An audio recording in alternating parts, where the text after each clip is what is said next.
नमस्कार, जय हिंद दोस्तों। दोस्तों, मैं आज थैंक यू करना चाहता हूँ अभिजीत दिपके साहब को। बहुत बहुत धन्यवाद।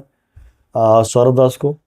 एक्चुअली क्या है कि सर, मैं देख रहा हूँ कि बाहर लोग सब बोल रहे हैं कि इनको फंडिंग कहीं बाहर से आई है और इनके तार कहीं आईएसआई से कनेक्टेड हैं, कहीं पाकिस्तान से कनेक्टेड है, दिस एंड दैट। तो देखो यार, ये सब काम करना तो आई थिंक गवर्नमेंट का काम है, ये एजेंसी का काम है कि प्रूफ करे या ना करे।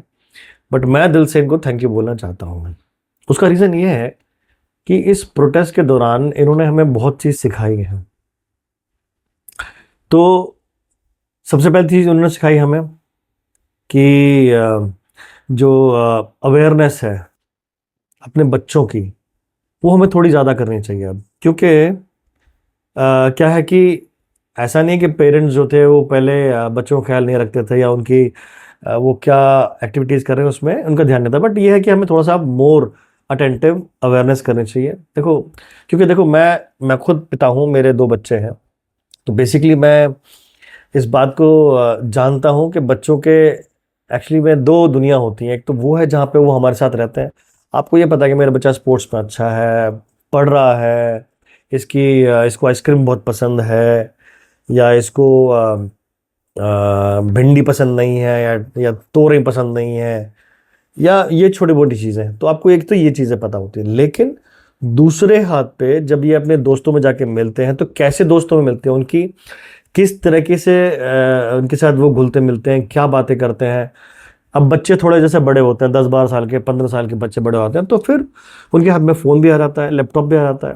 तो वो किस सोशल प्लेटफॉर्म पे कनेक्टेड हैं, वो क्या बातें कर रहे हैं, किससे बातें कर रहे हैं, किस फ्रीक्वेंसी पे बात कर रहे हैं।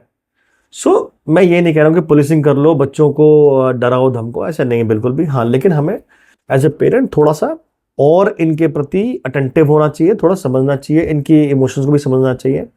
सो ये दिव्य साहब ने हमें सिखाया और मैं बहुत ही हाथ जोड़ के करबद्ध तरीके से इनको धन्यवाद करता हूँ इस बारे में, ताकि हमारी आंखें खोली। दूसरा मैं बोलना चाहता हूँ कि यार, हर पीली चीज़ जो चमकती है वो सोना नहीं होती है। तो ये बात 100% प्रूफ करी है अभिजीत देव के भाई ने और सौरभ दास भाई ने और इनके जो बाकी आसपास के जो लोग हैं। प्रूफ ये की है कि हर प्रोटेस्ट वेलफेयर के लिए नहीं होता है। कुछ इसमें अपने सेल्फिशनेस भी होती है, कुछ इसमें पॉलिटिकली आपको लॉन्चिंग भी हो सकती है, या कुछ और मोटिव भी हो सकते हैं। मुझे नहीं पता इस बारे में, लेकिन ऐसा भी हो सकता है। सो वो जो क्लैरिटी है ना ये दोहे की, या फिर ये जो मुहावरा है कि हर पीली चीज जो चमकती है वो सोना नहीं होती है, ये यहां 100% खरी बैठती है।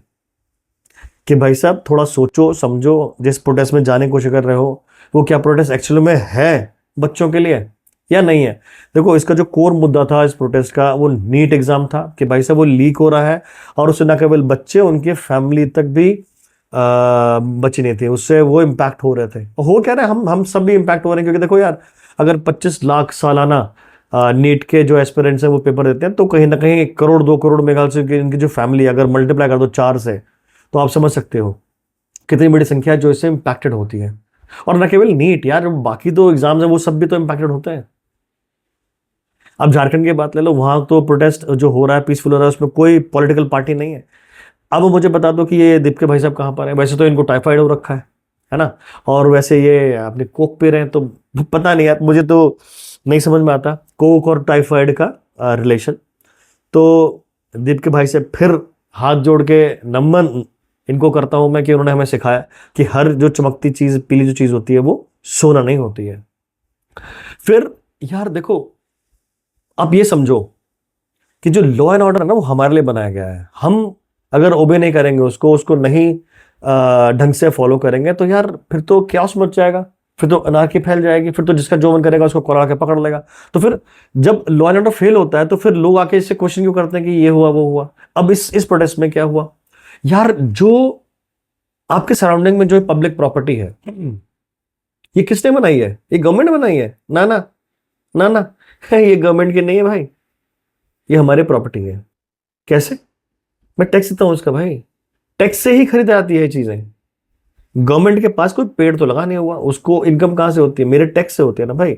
और ऐसे ही जो बच्चे यहाँ प्रोटेस्ट कर रहे थे, जो बच्चे इसको सो कॉल्ड इसमें जो प्रोटेस्ट में भाग ले रहे थे, उनके माँ बाप ने भी तो टैक्स दिया है ना भाई, तो काहे जलानी है इसको?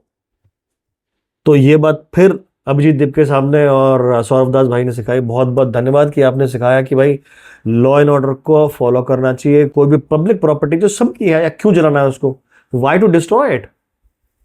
कोई गाड़ी जला रहा है, कोई वहां पे बैरिकेड्स तोड़ रहा है, कोई कुछ कर रहा है, कोई कुछ कर रहा है, यार ऐसे क्यों कर रहे हो? नहीं, गलत है ये चीज। सो ये भी हमें सिखाया गया है। अच्छा, रिस्पेक्ट।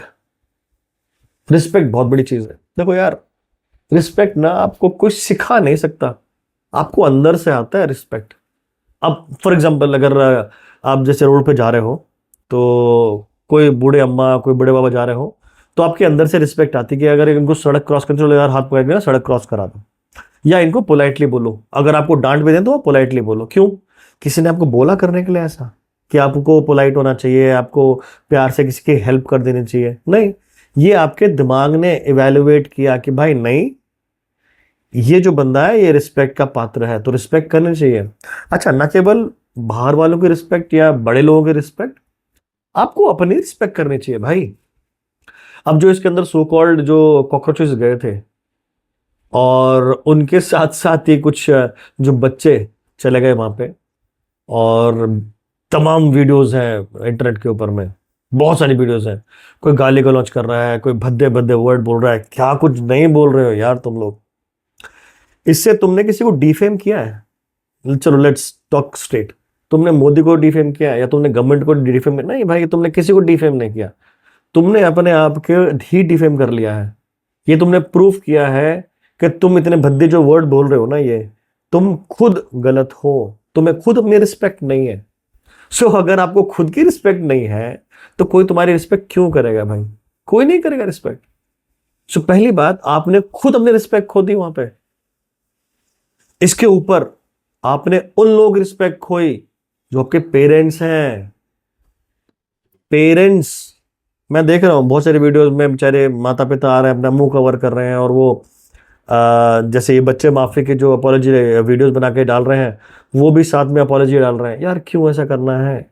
अपने माँ बाप, देखो, हमारे जन्म से पहले हमारे जो माँ बाप होते हैं ना, वो हमसे कनेक्टेड होते हैं मेंटली और फिजिकली। उनका ब्लड ही हमारे अंदर है भाई। तो कोई भी इंसान क्या उनकी डिफेम या उनको डिसरिस्पेक्ट करने की सोच भी सकता है? सो रिस्पेक्ट एक ऐसा एक वर्ड है जो सिर्फ और सिर्फ आपको दिख, मतलब कि आप अब यू फील इट, आपके अंदर से आती है वो चीजें। सो आपने अपनी रिस्पेक्ट नहीं रखी, आपने अपनी फैमिली की, अपने माँ बाप की रिस्पेक्ट नहीं रखी। आपके माँ को, आपके बाप को जाके बाहर यार अपॉलॉजी क्यों करनी पड़े ये नॉनसेंस के लिए? आप प्रोटेस्ट करो ना यार। आपने गवर्नमेंट ने आपको ये लॉ, मतलब ये पावर दी है, हम सबको दी है कि आप प्रोटेस्ट करो। It has to be meaningful. लेकिन इसमें ये तो नहीं है कि आप सबको डिफेम कर दो। प्लस जो आपकी सोसाइटी के जो वर्कर्स हैं, हमारी जो सोसाइटी बनी है, जो सारे जो वर्कर्स होते हैं भाई, कम सफाई वाले अंकल होते हैं, आपके पोस्टमैन होते हैं, आपके डॉक्टर्स होते हैं, आपके पुलिसमैन होते हैं, आपके डिलीवरी बॉयज होते हैं, आपके भाई स्कूल में भी सिखाते हैं कि इनकी भी रिस्पेक्ट करो। और यहाँ पे जो पुलिस वाले थे, वो आपको, चलो कुछ ने गलत किया होगा, मैं मान गया उसको, बट ऐसा नहीं कि सारे गलत कर रहे थे। इसका मतलब ये है कि यार आपको ही बचाने की कोशिश कर रहे थे वो। और ये सोचो कि यार जो अब खबरें आ रही हैं कि कहाँ कहाँ से क्या क्या चीज़ हो सकती थी, अब तो जो ये पंजाब है, उनके जो डीएसपी हैं, उनका बयान आ गया कि कहाँ से इसके तार कनेक्टेड हो, कितना बुरा हो सकता था ये। तो अल्टीमेटली जो सोसाइटी वर्कर है, जो हमारे पुलिसमैन थे, जो आपके सीआरपीएफ के जवान थे, जो और जो फोर्स के लोग थे, वो आपको बचाने की कोशिश कर रहे थे भाई। उनको कोई इंटरेस्ट नहीं है आपको मारने पीटने में, उनको कोई इंटरेस्ट नहीं है आपको डिफेम करने में। मार के क्या मिल जाएगा उनको यार? तो अल्टीमेटली उनका जो मोटिव था वो ये था कि आपको वो बचाए। और सबसे ऊपर यार, the leader of India Modi ji, हमारे पीएम साहब, यार हमें ये चीज समझनी पड़ेगी कि मोदी जी को किसी ने सिलेक्ट नहीं किया है। कि एक बंदा है, उसने आज मोदी जी को सिलेक्ट कर लिया है कि मोदी जी आज आप पीएम बन जाओ, कल ये बन जाएगा, परसों वो बन जाएगा। भाई साहब, एक प्रोसेस है इलेक्शन का, डेमोक्रेसी के अंदर में ये प्रोसेस है, उससे ही चुन के आए हैं वो। तो मैंने, आपने, हम सब ने ही चुना है उनको। तो अगर हमने ही चुना है तो भाई साहब वो 5 साल तो अपनी वो रिफॉर्म्स में या जो काम कर रहे हैं वो करेंगे ना। आपको नहीं पसंद आता, अगली बार चेंज कर देना आप, उसमें क्या प्रॉब्लम है? मुझे ये चीज समझ नहीं आई। लेकिन गाली गलौज करके, गंदगी फैला के या गंदा बोल के आप अपने आप को ही डिफेम कर रहे हो। आप किसी को डिफेम नहीं कर रहे हो यार, ये आप चीज समझो, इस चीज को समझना पड़ेगा हम ऐसा क्यों कर रहे हैं।